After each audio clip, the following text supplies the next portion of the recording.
with Ecutek releasing the new VR trans tuning capabilities and all that. Are there any things you found that you liked about these features? Oil coolers. They're very popular with a lot of different platforms. Are they worth it? NA.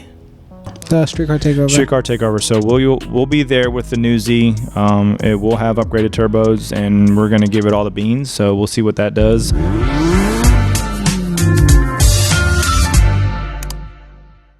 Hey guys, Elzaya back again with another Soho podcast. Today we have Nick. How are you? So we're going to be asking Nick a couple questions similar to a Q&A, and Nick has not seen any of these questions, so you're just going to answer them on the fly? 100%, yeah. Like, these were questions that were sent in, I believe, today, and then I'm just going to answer them off the fly. So this is going to be real raw and uncut, basically, for everybody.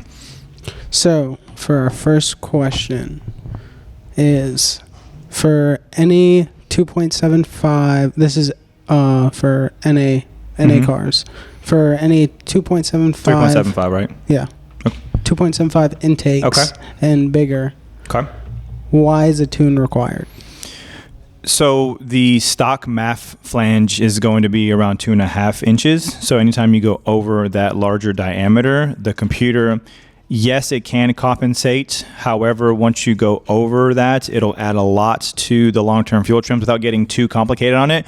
And so the simple answer is basically it requires a tune because the diameter of the piping is larger than the stock, which in turn the computer cannot correct it properly, and it throws everything out of whack, basically. So that's why a tune is required with it. Now, to bounce off of that, I don't know if this is going to be something that I'm going to basically parlay off of, is with the HRs, for example, you have to do bigger injectors when you do that, the 2.75s, just because you will run out of injector. Now, if you do 2.5, you're kind of close on the injectors at that point. However, when you go 2.75 on HR, bigger injectors are required, and most of our clients will do like the 370Z injectors, and that usually works very well. So from the tuning aspect, if someone say they put on 3-inch intakes and they try to drive their car, is the car still going to be drivable, and will it have long-term damage?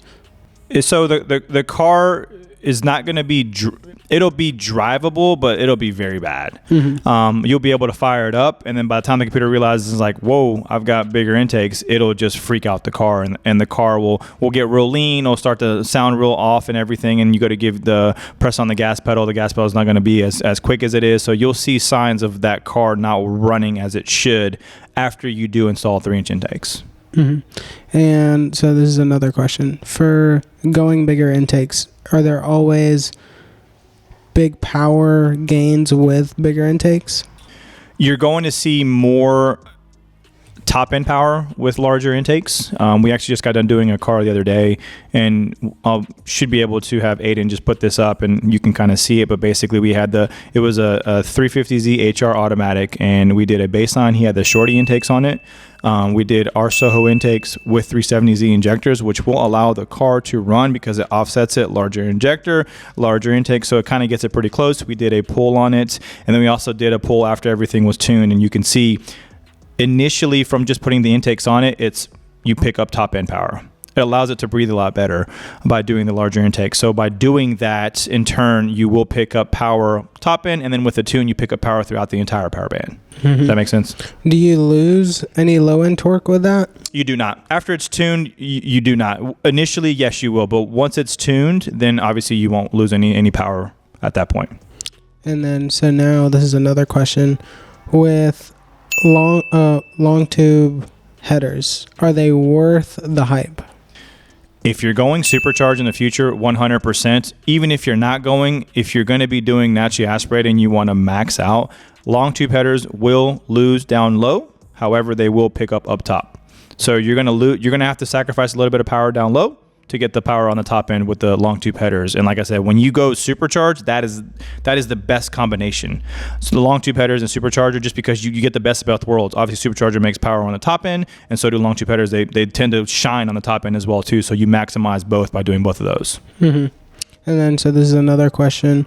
Oil coolers. They're very popular with a lot of different platforms. Are they worth it? NA.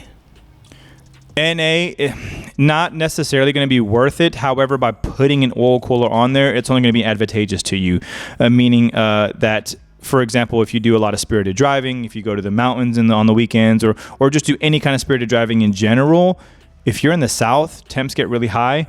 The big thing is an oil cooler is if you can keep oil temps down, you keep coolant temps down, because they coincide together at that point. So keeping one happy keeps the other one happy. So even if it's like a 15-row oil cooler, it's still going to be a benefit to you regardless of not having it, just because it's going to keep things cooler and keep everything else happier at that point. Mm-hmm. And so bouncing off that question, do you think oil coolers are targeted for daily driving or like the weekend warrior?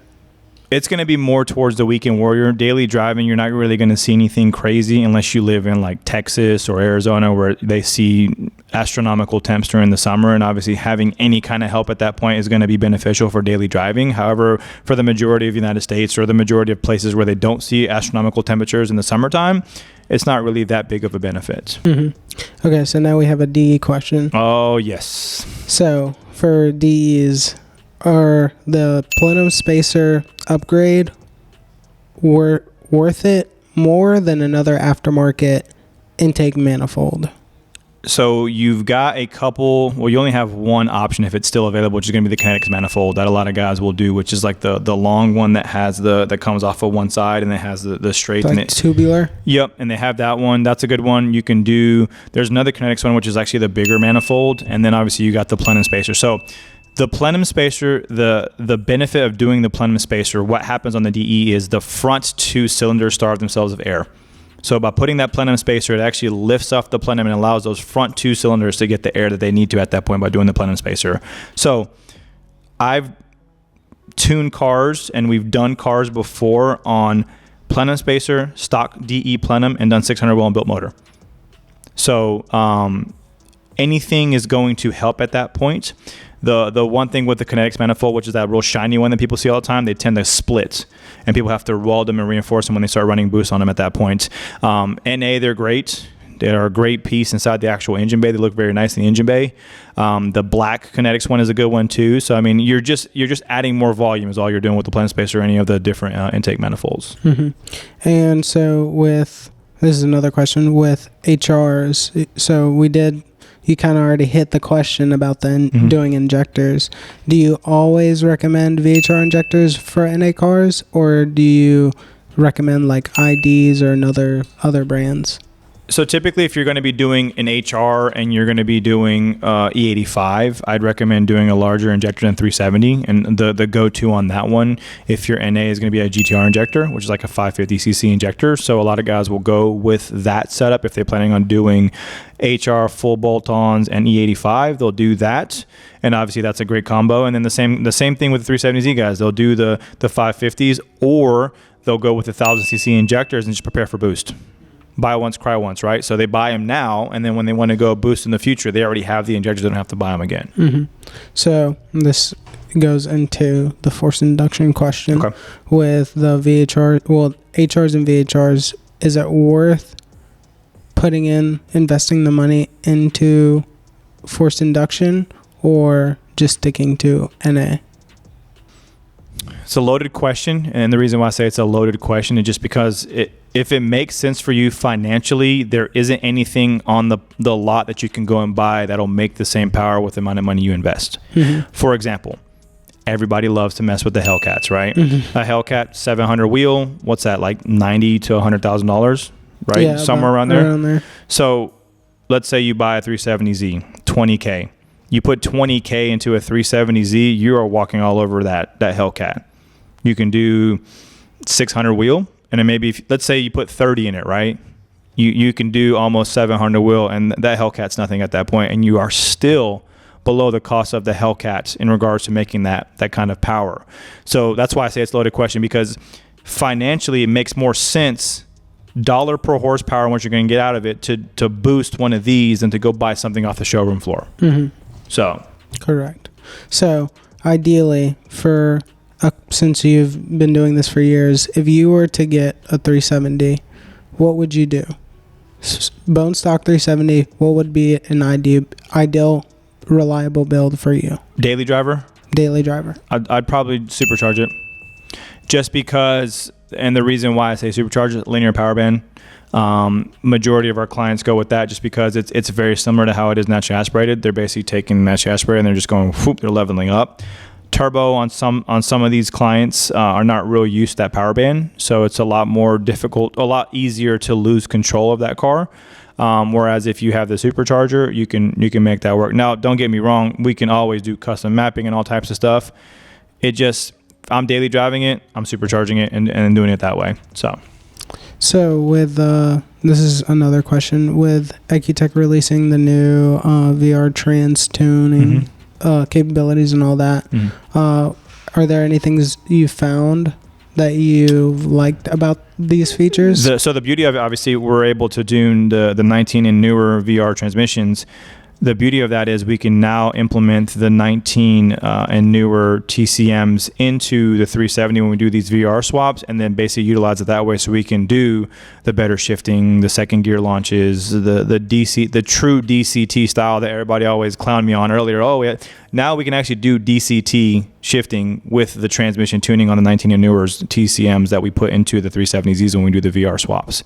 So it's definitely going to be something. It's a game changer for sure at that point. So with the new tuning capabilities of the auto, do you see more people switching over to autos, like with the 100% VR? 100%. Yeah, just because it's quicker. Obviously, you're still going to have the person that is an enthusiast at heart that wants a manual car, right? There's a reason why Nissan is bringing the Nismo back in manual, right? You got to have that enthusiast car. However, it's gonna persuade more people to go with that VR, just because now you can really take advantage of that at that point. And those cars are quick, right? So it makes sense for most people. And with the tuning, do they offer that for the new Z, the transmission tuning? Not yet, no. So the new Z has a different transmission. It's got the 9-speed Mercedes transmission in it. So I'm sure it's on the horizon. It's coming. So thanks for coming out and doing the pod with us. Yeah, for sure, man. Always a pleasure. Yeah. Any upcoming events or anything you want to touch base on? There's the new, what's the one that's going on in Rockingham coming up in November? The Streetcar Takeover. Streetcar Takeover. So we'll be there with the new Z. It will have upgraded turbos, and we're going to give it all the beans. So we'll see what that does, as well as a couple other vehicles. Alpha will be out there, so you'll see him out there. That's always a fun car to see in person if you haven't seen it in person. A couple client cars will be out there as well too. So that'll be our next event that we're focusing on. Nice. So thanks for watching, guys. We'll see you guys in the next one. Thank you, guys.